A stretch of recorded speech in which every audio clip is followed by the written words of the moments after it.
Hi guys! Welcome to my vlog. Nagbabalik ang inyong lingkod.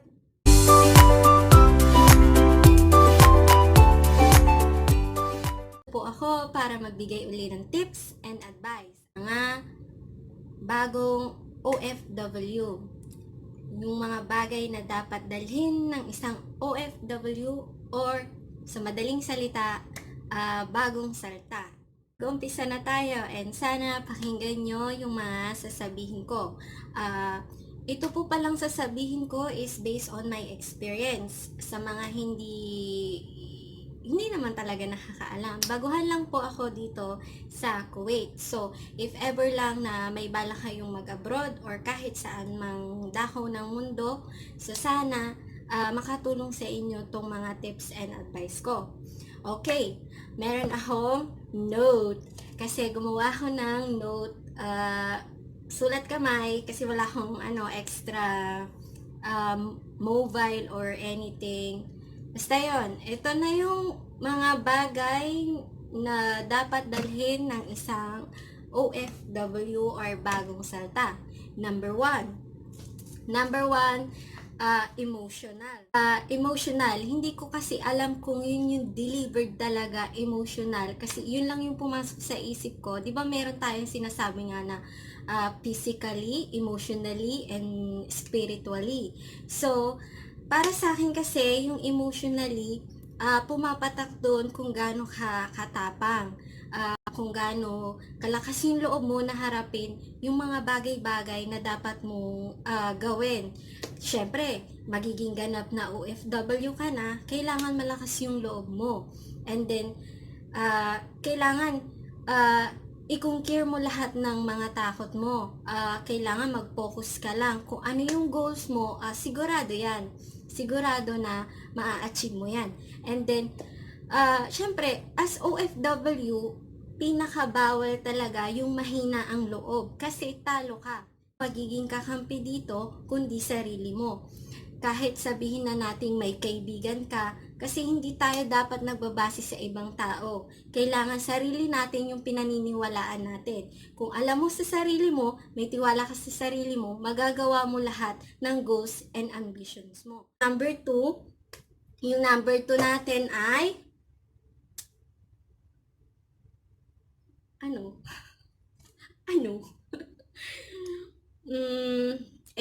Ito talaga yung gamit.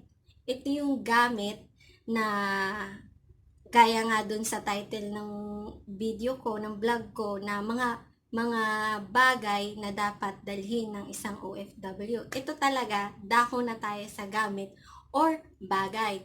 Syempre, yung mga bagay na importante maliban sa passport mo, visa at ticket na din. So, yung mga bagay na nasa maleta mo. Dapat alam mo to. Una, personal hygiene mo. Kailangan magdala ka ng personal hygiene mo. Kasi syempre, as personal hygiene, pangkatawan na natin yan eh. So, pupunta ka ng ibang bansa, syempre, Diyos ko naman, lokal tayo eh. Kumbaga, hindi, baka malay mo, hindi sana yun sa yung katawan mo sa imported. Kaya, make sure na lang. Yun lang yung sa akin. Kasi, ako, bago ako umalis, yun talaga yung number 1 na naka-impake sa maleta ko. Personal hygiene. And to make sure na din, magdala ka na din ng mga ready to eat na pagkain. Hindi naman good for 1 month. Siguro depende na sa'yo kung ano yung gusto mong dalahin, kung ano ba yung, syempre may mga bagay-bagay din kasi na bawal dalahin talaga ng isang OFW kung ikaw is mag-iibang bansa, lalo na sa Middle East. So, kailangan kung ano lang yung mga pagkain na prepared mo sa sarili mo na makakain mo naman siya at makakatulong sa'yo, why not magdala ka? Tips ko din, pwede kang magdala ng canned goods, kaso huwag mo masyadong damihan kasi syempre mabigat yun sa maleta mo, baka mag-exceed yung kilo ng maleta mo. Tapos ano ba? Yun, kung ayaw mo naman magdala, may convenience store naman, siguro sa lahat naman worldwide, meron naman sigurong convenience store ng mga pang Philippine product. So, makakabili ka doon, pero syempre, as bago ka, kailangan mo munang magtipid. And then, kailangan kung gusto mo na bumili ka or hindi ka magdala, bumili ka na lang sa convenience store. Kung halimbawa arrive ka na dun sa kain, and then may convenience store, and then syempre kailangan meron kang pocket money, 'di ba? Yun talaga yung mahalaga. Hindi naman siguro tayo aalis, 'di ba, na wala man lang tayo ni piso sa bulsa. So kailangan may pocket money kang dala. And tips ko na din para sa inyo, kung gusto nyo may dala kayong pocket money, sa airport pa lang magpapalit na kayo, kasi hindi ko alam, kasi syempre first time ko, may nagsabi lang din sa akin. So nagpapalit ako sa airport kasi once na dito ka nagpapalit or sa bansang pupuntahan mo, mas malaki yung value nung pera. Kumbaga maliit lang yung makukuha mong equivalent nung pera. Ano ba yun? Pera ng Pinas, pera ng ibang bansa. Kumbaga malaki sa atin, then pagdating mo dito is maliit. So, kailangan maging wais ka din. Syempre, kailangan mag-search ka din kung ano ba yung dapat ding gawin, kasi para meron kang idea kung sakali naman na paalis ka na.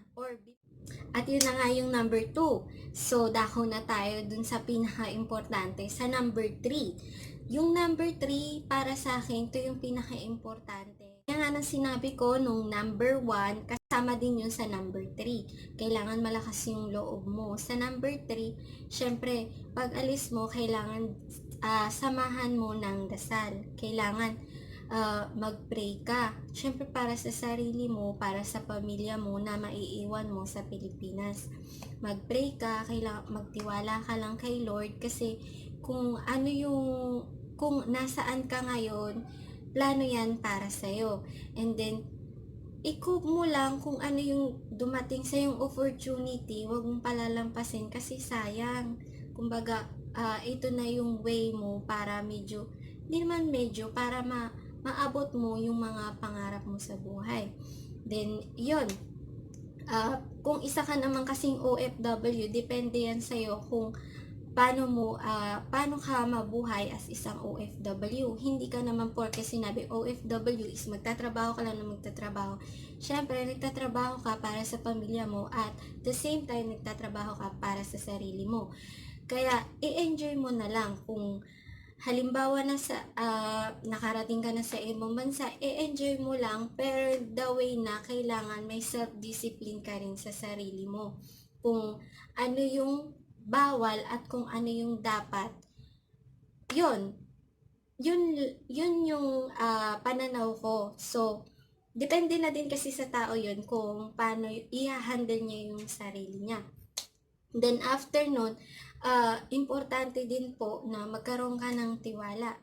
Yun na yung 3 tips and advice ko na mai-share ko sa inyo for now, and then sana suportahan nyo po ako, char.